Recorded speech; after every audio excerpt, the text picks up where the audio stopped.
Canceling your Zendrop subscription involves a few straightforward steps. Here's how to do it. Log into Zendrop. Go to zendrop.com and log in with your credentials. Access account settings. Once logged in, navigate to your account settings. This can typically be found by clicking on your profile icon or name in the upper right corner of the dashboard. Find subscription details. In the account settings menu, look for a section labeled subscription, billing or plans.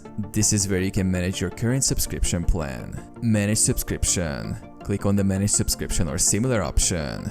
This will take you to a page where you can view your current plan details and any options for changing or canceling your subscription. Cancel subscription. Find and select the option to cancel your subscription. You may need to confirm your choice or provide a reason for cancellation. Follow the prompts to complete the cancellation process. Confirm cancellation.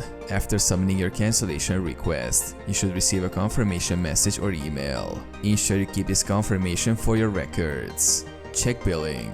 Verify that no further charges are applied to your payment method. If you encounter any issues, contact Zendrop's customer support for assistance.